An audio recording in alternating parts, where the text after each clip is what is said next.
Assalamualaikum warahmatullahi wabarakatuh. Perkenalkan, nama saya Sihabudin, Wakakesiswaan SMA Muhammadiyah 7 Yogyakarta. Kepada para siswa semua untuk bisa mengikuti hari keempat MPLS, yaitu dengan tema vandalisme dan kenakalan jalanan. Mari kita ikuti bersama. Terima kasih.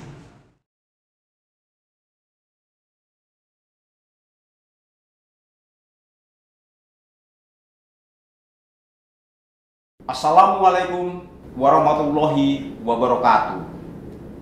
Kepada yang terhormat Kepala Balai Pendidikan Menengah Yogyakarta, kepada yang terhormat Kepala Sekolah SMA SMK Kota Yogyakarta, kepada Bapak Ibu guru di sekolah, kepada adik-adik pelajar putra-putri SMA SMK Kota Yogyakarta yang saya cintai. Salam sehat untuk semua di rumah masing-masing. Semoga kita selalu diberikan kesehatan yang baik, selalu diberikan kehidupan yang senang, tentram, damai, dan bahagia. Baik, saya akan memperkenalkan diri dulu. Saya nama Sukar, pangkat Kompol, NRP 64090086, jabatan sebagai Kasat Res Narkoba Polresta Yogyakarta, mewakili Bapak Kapolresta Yogyakarta. Pada kesempatan saat ini, kami melaksanakan penyuluhan tentang vandalisme dan kejahatan jalanan di kalangan remaja. Apa yang disebut remaja? Yang disebut remaja adalah anak yang berusia antara 13 tahun sampai 18 tahun dan merupakan usia peralihan dari anak-anak ke dewasa. Masa ini disebut masa puber. Nah, kemudian kita lanjutkan, yaitu tentang periodias atau puber remaja. Nah, di sini saya sampaikan kepada adik-adik pelajar. Jadi masa prapuber yaitu antara usia 12 tahun sampai 13 tahun. Masa ini disebut juga masa puber, yaitu masa peralihan dari anak-anak ke remaja. Kemudian pada anak-anak perempuan, masa ini lebih singkat dibandingkan dengan anak laki-laki. Jadi beda. Jadi antara masa perempuan dan masa puber laki-laki itu beda. Nah, kemudian untuk masa atau pada masa ini, yaitu terjadi perubahan yang besar pada remaja, yaitu meningkatnya hormon seksualitas dan mulai berkembangnya organ-organ seksual serta organ-organ reproduksi remaja. Nah, ini antara itu usia tersebut, nah itu bisa berkembangnya itu organ-organ seksual lebih reproduksi. Dan kemudian ini perkembangan intelektualitas sangat pesat. Jadi perkembangannya itu sangat pesat. Ya. Akibatnya remaja-remaja ini cenderung bersikap suka mengkritik karena merasa tahu segalanya. Nah, jadi di usia-usia tersebut adalah suka mengkritik karena merasa tahu segalanya, yaitu atau membanggakan, membangkang ataupun membantah terhadap orang tua. Ini karena masa-masa tersebut, di usia tersebut. Nah, kemudian mulai menyukai orang dewasa yang dianggapnya baik, serta menjadikan sebagai hero atau pujaannya. Seperti perilaku ini akan diikuti dengan meniru segala yang dilakukan oleh pujaannya. Ya. Kemudian seperti model rambut, gaya bicara, sampai dengan kebiasaan hidup pujaan tersebut. Jadi mengikuti gayanya, pola hidupnya, seperti apa tingkah lakunya dan cara bicaranya akan diikuti. Karena masa-masa tersebut memang ada masa-masanya tersebut. Nah, itulah masa-masa di usia tersebut. Nah, kemudian masa pubertas yaitu 14 tahun sampai 16 tahun. Masa ini disebut juga masa remaja awal. Nah, ini 14 sampai 16 tahun. Jadi di mana perkembangan fisik mereka begitu menonjol. Karena apa? Usia 14 sampai 16 tahun, yaitu masa remaja awal. Nah, kemudian remaja sangat cemas akan perkembangan fisiknya. Sekaligus bangga. Hal itu menunjukkan bahwa ia memang bukan anak-anak lagi. Ya. Ya. Jadi pertumbuhan antara usia 14 sampai 16 tahun yaitu masa remaja awal. Jadi seakan-akan sudah tidak mengakui anak-anak lagi. Jadi akan menganggap bahwa oh, saya sudah bukan anak-anak. Jadi saya sudah menganjak remaja. Nah, itu namanya remaja awal. Masa remaja awal. Baik, kemudian pada masa ini emosi remaja menjadi sangat labil akibat perkembangan hormon-hormon seksualnya yang begitu pesat. Jadi emosinya itu labil, ya, seakan-akan namanya perkembangan masa remaja awal yaitu labil, tinggi dan tidak terkontrol kalau kita tidak bisa menguasai diri. Nah, memang kita bisa lihat seusia 14 sampai 16 tahun itu labil. Ya. Karena apa? Karena masa remaja awal. Ini masa akhir pubertas, yaitu antara 17 tahun sampai 18 tahun. Pada masa ini, remaja yang mampu melewati masa sebelumnya dengan baik akan dapat menerima kodratnya baik sebagai laki-laki maupun perempuan. Kemudian masa ini berlangsung sangat cepat.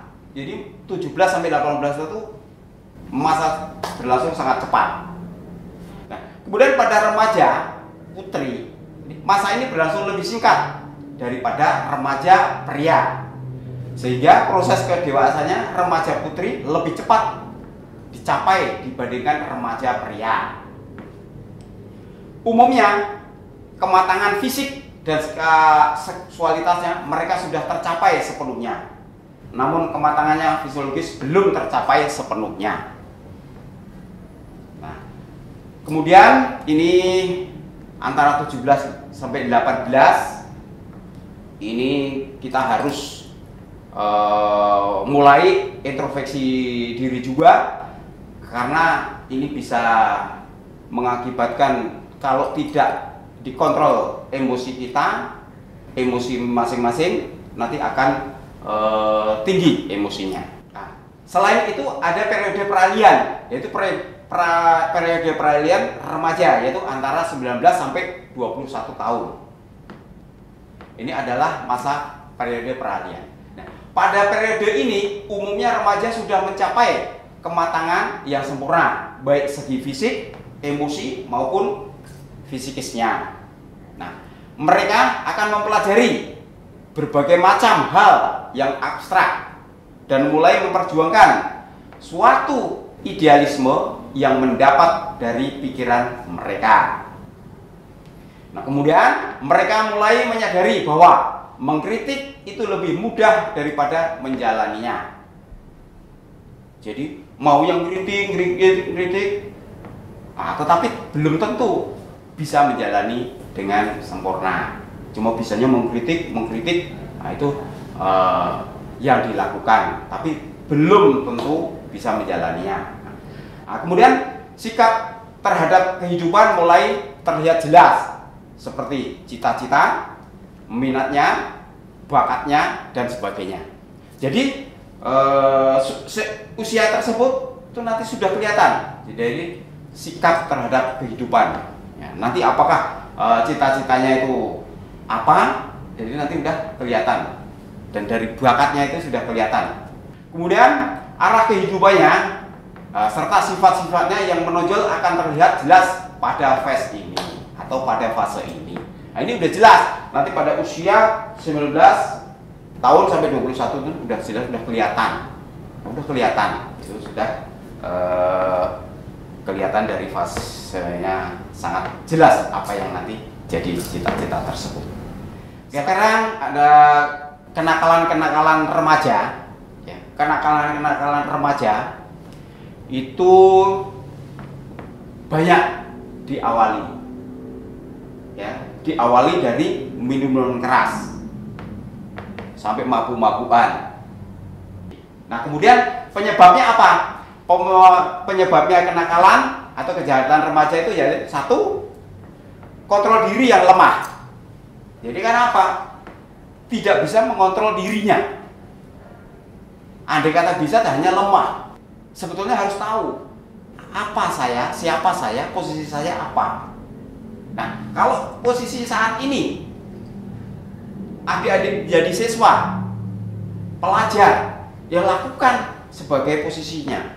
Sebagai pelajar, tugasnya belajar, menimba ilmu, bagaimana caranya bisa pandai, tidak usah melakukan kejahatan-kejahatan di jalanan. Itu tidak ada gunanya dan justru malah akan mempengaruhi diri kita sendiri. Belajarnya tidak baik, sekolahnya juga tidak fokus. Jadi lebih baik tidak usah melakukan kejahatan-kejahatan jalanan. Nah, kemudian yang kedua yaitu penyebab kenakalannya atau kejahatan remaja, yaitu yang kedua, teman sebaya yang kurang baik. Nah, kita bergaulnya di teman sebaya ini harus cari yang baik, sifatnya, kelakuannya, tutur katanya, sopan santunnya, tingkah lakunya. Cari itu yang baik. Jadi cari teman yang sebaya seperti itu, baik semua yang dicari, bukan yang mencari yang anak ugal-ugalan, bukan mencari anak yang sombong, bukan mencari teman anak yang menganggap tahu semuanya, bisa semuanya. Itu tidak baik. Itu makanya cari teman yang baik aja. Masih banyak teman-teman itu yang baik. Ya, ingat, perbuatan baik itu tinggal diri kita yang melakukan. Kalau kita punya niat ingin berbuat baik kepada siapapun, itu sudah bagus. Lebih baik punya cita-cita dan punya keinginan, saya ingin membantu orang lain dalam hal kebaikan. Itu sudah bagus. Bagus itu. Lakukan, buktikan, nanti akan bagus. Ya. Nah, kemudian penyebab kenakalan atau kejahatan remaja yang ketiga, yaitu komunitas yang kurang baik. Nah, udah jelas kalau komunitas yang kurang baik jangan diikuti. Jangankan kok diikuti, dilihat pun tidak usah. Karena apa? Kita akan terpengaruh dan akan ikut. Tetapi kalau kita tidak melihat dan tidak mengikut, kita akan baik karena tidak akan terpengaruh yang kurang baik. Maka adik-adik siswa harus berbuat baik dan harus melakukan kebaikan dan tahu posisi masing-masing. Karena saat ini masih pelajar, tugasnya hanya belajar, mencari ilmu, menimba ilmu nanti untuk demi masa depan kalian semuanya. Kemudian yang keempat, yaitu lingkungan tempat tinggal yang kurang baik. Itu lingkungan itu mempengaruhi, sangat mempengaruhi. Makanya tadi dari awal introspeksi diri kita sebagai apa. Nah, kalau di lingkungan tempat tinggal kita sudah kurang baik, kita kalau tidak bisa membentengi diri kita akan terpengaruh dan terhanyut ke ikut yang kurang baik juga. Maka kita harus siapkan fisik, mental, kemudian keinginan, kemudian mau berbuat baik. Udah, ini nanti tidak akan terjerumus ke lingkungan yang kurang baik tersebut. Karena lingkungan sangat mempengaruhi. Contohnya, lingkungan banyak anak-anak yang minum minuman keras, mabuk-mabukan. Di lingkungan ada yang suka mengambil barang milik orang lain. Di lingkungan ada orang yang jorok atau kebersihannya tidak baik. Lingkungan ada anak-anak yang malas belajar, tidak mau belajar, hanya tongkrong-tongkrong yang tanpa arah dan tanpa ada gunanya. Nah, kalau kita tidak bisa membentengi diri kita sendiri, kita tinggal di lingkungan tersebut, kita akan terikut yang kurang baik tersebut. Nah, maka jangan sampai kita ikut, ya, jangan sampai kita ikut yang kurang baik. Maka bentengi diri kita sendiri, kita melakukan yang baik.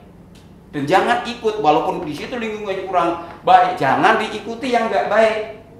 Ikut aja yang baik. Kan masih ada juga, walaupun lingkungan itu kurang baik, tapi yang baik kan masih ada dan banyak juga. Maka ikuti yang baik aja di lingkungan tersebut. Dari apapun bentuknya kegiatan yang baik diikuti, bukannya yang mengikuti yang kurang baik. Nah, contohnya kegiatan yang baik itu masih banyak dan banyak yang dilakukan. Nah, ikuti itu. Kita mau bisa berbuat sosial yang baik, bisa kita kalau yang beragama Islam mengikuti pengajian dan melakukan pengajian, sholat tepat waktu dan berbuat baik dan banyak sedekah, itu ikuti dan membantu orang dalam hal kesusahan tanpa pamrih. Ikuti yang baik-baik aja, jangan terjerumus kita ke lingkungan yang kurang baik. Maka itu penyebab dari kenakalan remaja itu termasuk di lingkungan tempat tinggal kita yang kurang baik. Maka adik-adik pelajar tidak boleh mengikuti di lingkungan yang kurang baik. Ikuti lingkungan tersebut, pasti ada yang baik. Ikuti aja yang baiknya. Nah, kemudian yang selanjutnya adalah keluarga yang tidak harmonis. Nah, baik, ini masalah keluarga yang kurang harmonis ya bisa mempengaruhi kenakalan remaja tersebut atau anak tersebut. Karena apa? Kadang-kadang namanya keluarga tapi sudah tidak harmonis, beda pendapat, selalu salah, selalu menganggap yang satu salah, terus yang satu menganggap saya yang benar, dan saya menganggap tidak pernah salah. Nah, itu kan sudah maunya kehendak sendiri. Tapi kalau keluarga yang sejahtera, keluarga yang rukun, keluarga yang damai, anaknya pun nanti akan tetap damai, rukun, dan taat kepada orang tuanya, taat pada gurunya, taat ibadahnya, rajin belajarnya, nilainya bagus.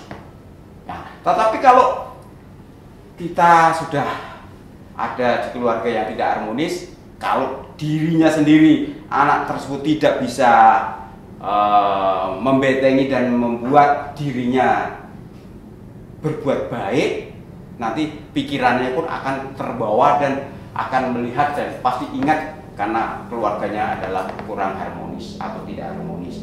Tetapi kalau anak tersebut mampu dan bisa membentengi dirinya, bisa merubah yang kurang baik jadi baik, karena kita di rumah tangga itu sering ada ribut, salah pendapat, cekcok, beda pendapat, kekurangan apapun bisa jadi cekcok atau ribut. Nah, disitulah anaknya akan melihat dan mendengar. Nah, makanya siswa atau anak-anak tidak usah terpengaruh keluarga tersebut yang kurang harmonis.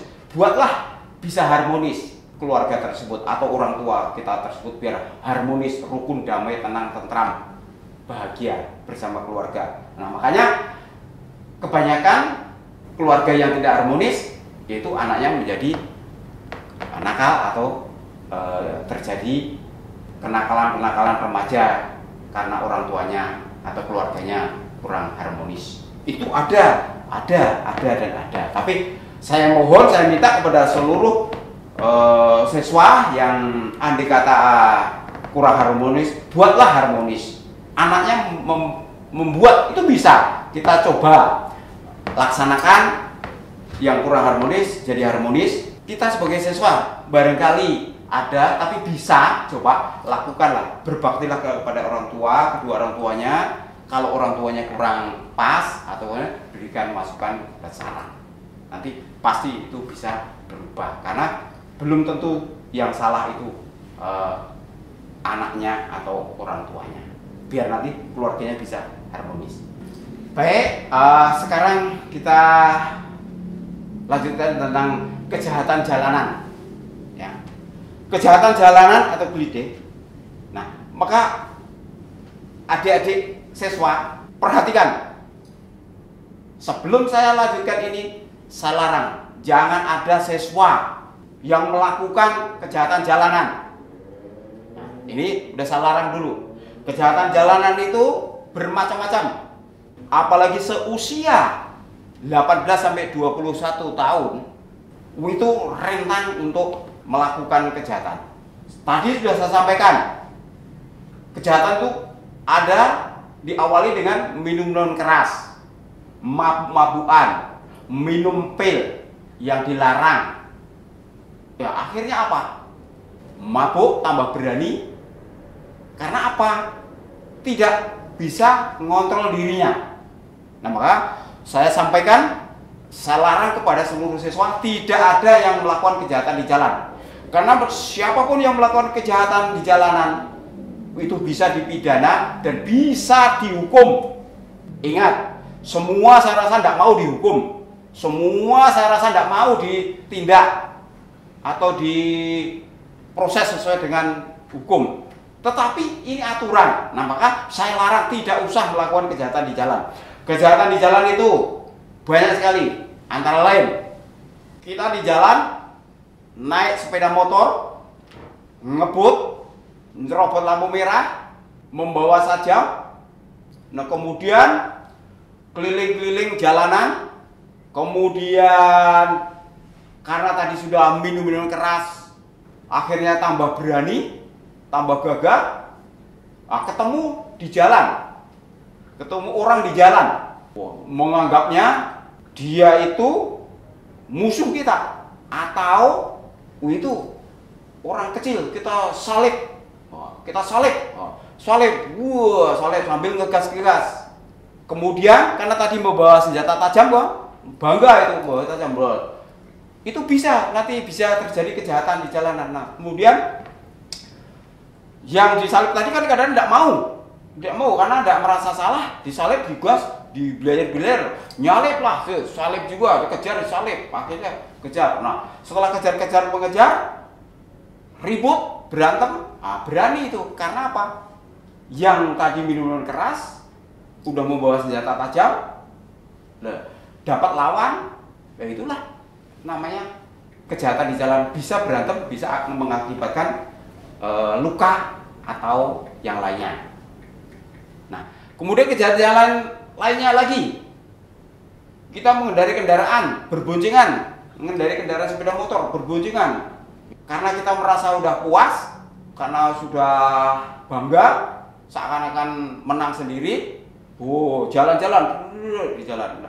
Kebetulan di depannya juga ada naik sepeda motor. Nah, seakan-akan mau nyalip juga, tapi ada timbul niat. Wah, itu yang naik motor membawa tas. Ya, bawa tas, kita rebut aja tasnya.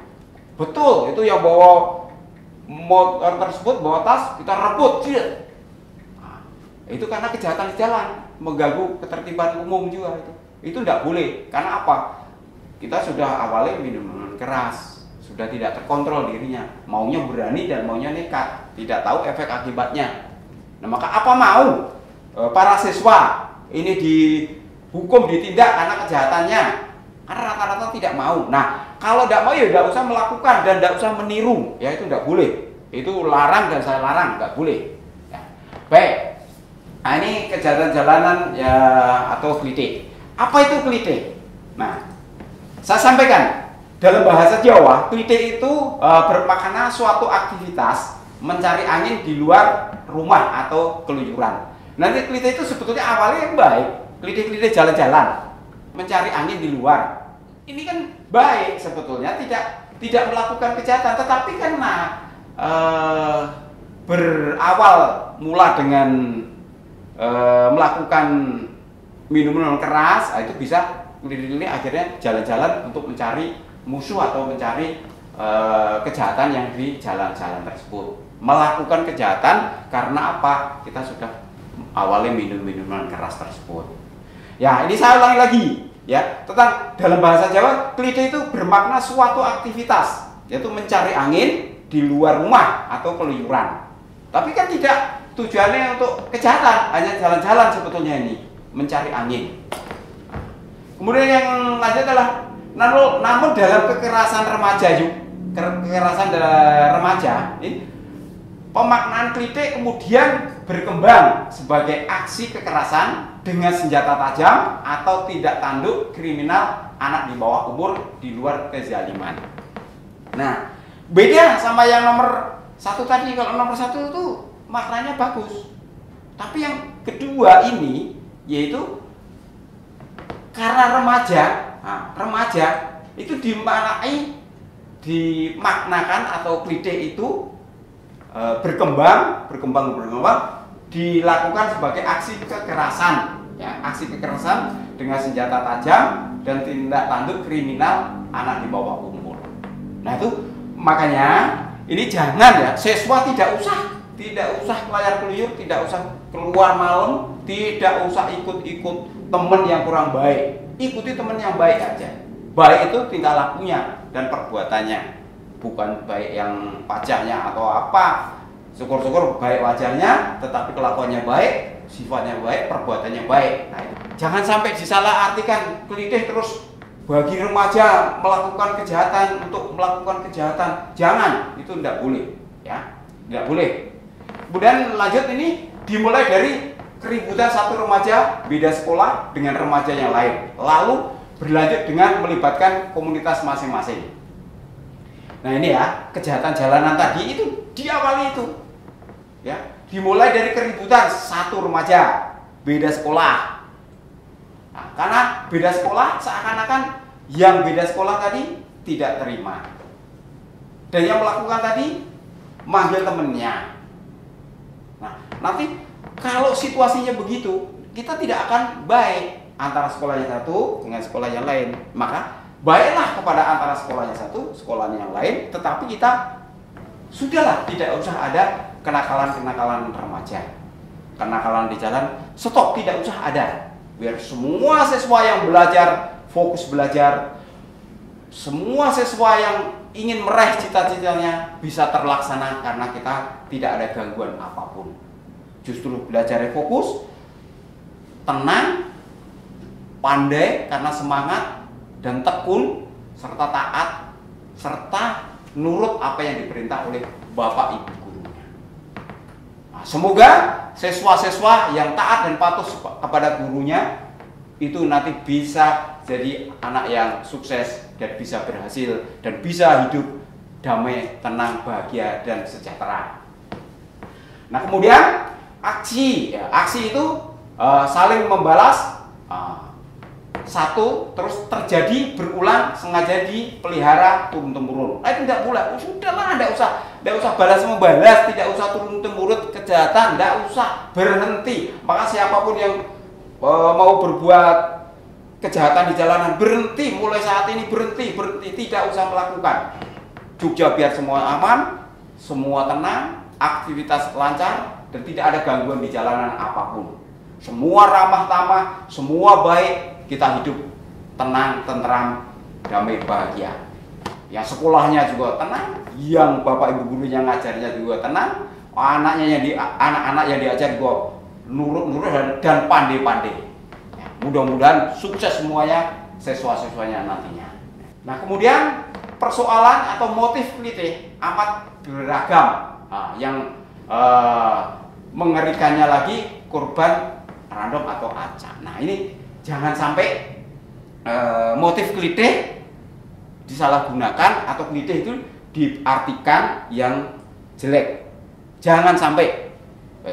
Mulai hari ini, mulai sekarang, siswa putra putri harus belajar dan hanya belajar, tidak ada kelayar keluyur yang tidak ada arahnya, dan tidak boleh melakukan kejahatan. Karena masa remaja dan masa usia antara 18 sampai 21 itu sangat melakukan hal-hal gampang dipengaruhi. Ya, itu tentang kejahatan jalanan. Nah, ini kasus-kasus kenakalan remaja tahun 2019 itu cukup banyak. Namun bisa diatasi. Bisa diatasi dan akhirnya apa? Baik dari kenakalan remaja yang bersifat tongkrong-tongkrong kemudian dilanjut dengan keributan, penganiayaan, dan melakukan kejahatan terhadap orang lain, itu bisa ditekan dan bisa diamankan dan bisa berhasil dan ditekan, turun kejahatan di Yogyakarta. Jadi di wilayah Yogyakarta sekarang sudah mulai berkurang kejahatan itu, terutama kenakalan remaja. Nah, ini untuk kasus yang kenakalan remaja tahun 2020 itu masih ada tapi berkurang. Karena kejahatan dan kenakalan itu tidak akan ada habis, tapi kita harus bisa mengurangi. Nah, itu caranya dari kita, pihak kepolisian dibantu yang lainnya tetap untuk memberantas kejahatan jalanan, baik itu remaja maupun bukan remaja. Siapapun yang melakukan kejahatan kita basmi, kita berantas. Semoga nanti tidak akan ada kejahatan lagi. Andai kata ada, ya hanya sedikit dan tidak fatal. Saya doain semoga juga cita-cita tercapai dengan syarat rajin, taat, patuh, dan melaksanakan sesuai aturan. Nah, kemudian ini tawuran. Nah, kalau tawuran itu nggak boleh, pelajar itu tawuran nggak boleh. Ya. Karena apa? Di usia pelajar itu memang masih usia yang masih fit atau masih menggebu-gebu. Kadang-kadang sudah tahu efek akibatnya, kadang-kadang belum tahu efek akibatnya. Nah, ini sekarang saya kasih penjelasan dan kasih tahu ya. Ini kalau perkelahian atau tawuran pelajar itu antara siswa sekolah ya, perkelahian atau tawuran antar siswa di sekolah itu bisa ada ancaman hukumannya, yaitu pasalnya adalah pasal 170 KUHP tentang itu pidana penjara selama 5,5 tahun bahkan sampai 12 tahun apabila mengakibatkan kematian. Itu siswa. Nah, kemudian perkelahian atau tawuran yang mengakibatkan luka berat di penjara 2 tahun sampai 8 bulan. Kita tidak boleh mengajak teman menyerbu atau datang ke sekolah lain untuk tawuran karena gara-gara hanya selisih paham. Itu tidak boleh. Apapun bentuknya kita datang itu ada hukumannya, ada pasalnya. Apapun bentuknya kita menghasut atau mengajak itu juga ada aturannya. Karena apa? Semua yang ada di kita di Indonesia itu ada aturannya. Semua sudah diatur, maka jangan sampai ada yang melakukan. Nah, ini kasus-kasus kejahatan yang sudah dilakukan orang tersebut. Nah, begini. Apa mau siswa melakukan kejahatan terus ketangkap, terus diproses, terus dihukum? Tidak akan ada yang mau. Maka kalau nggak ada yang mau, lo diam, tidak usah melakukan kejahatan. Bantu itu Bapak Ibu guru. Petunjuknya apa, ngajarnya bagaimana, lakukan dengan baik, terima dengan baik. Jangan menentang dan jangan ngelawan sama Bapak Ibu guru. Ya. Taati aturanmu, taati perintahnya, dan lakukan dengan ikhlas. Jangan sekali-kali berani sama Bapak dan Ibu guru. Di rumah siswa atau siswa-siswi ini harus taat dan patuh kepada orang tuamu. Asal petunjuk dan aturan orang tuanya baik, lakukan. Jangan melawan, karena itu adalah orang tuamu. Kemudian harus tahu diri, lingkunganmu itu apa. Kalau di situ bagus, kamu tetap ikut kesibukan dan lingkungan tersebut kau ikuti. Tapi kalau lingkungan tidak baik, kamu harus bentengi dirimu. Jangan diikuti dan jangan mendekat kalau kurang baik. Kalau kau mendekat akan terhanyut, akan terbawa dan akan ikut. Maka lebih baik kau jangan mendekat dan jangan ngikut yang kurang baik. Lanjut, ini yang vandalisme. Ya. Vandalisme berarti perbuatan atau merusak dan atau menghancurkan hasil karya seni dan barang berharga lainnya, keindahan alam dan sebagainya. Coret-coretan di tembok-tembok jalan atau mural yang ilegal dan lain-lain yang sering kita lihat. Nah, siswa juga tidak boleh melakukan coret-coret tembok. Itu kan ada yang punya tembok itu. Tembok itu ada yang punya. Yang punya pasti juga melarang. Tidak boleh kalau dicoret-coret ngawur tanpa arah dan hanya asal-asalan. Apalagi ditulis-tulis kata-kata yang tidak baik. Itu udah tidak boleh. Jangan dilakukan. Coba kalau pipi kamu dicoret-coret orang lain yang murah, marah kan kamu juga tidak boleh. Nah, makanya itu barang dan tembok itu ada yang punya. Jangan dicoret-coret. Ya, karena itu ada milik orang lain. Nah, ini coret-coret seperti ini. Contohnya, tidak boleh ngawur, coret-coret, gambar-gambar tanpa arah, gambar-gambar yang jelek. Bahkan coretnya di tempat tembok orang. Tembok itu ada yang punya, dibikin oleh yang punya. Bukan ngawur, bukan milikmu. Nah, itu yang saya sampaikan kepada seluruh siswa putra dan putri ini. Semoga siswa putra putri ini setelah saya sampaikan ini mendengar dan mengetahui dan tidak akan melakukan kejahatan dan hanya mau melaksanakan tugas belajar. Mudah-mudahan nanti kedepannya bisa sukses dan bisa tercapai cita-citanya. Dan sekali lagi, stop, berhenti, dan jangan melakukan kejahatan di jalanan, baik yang berupa klidik ataupun vandalisme. Sekian dari saya, ada tutur kata dan kurang lebihnya saya mohon maaf. Sekian, wassalamualaikum warahmatullahi wabarakatuh.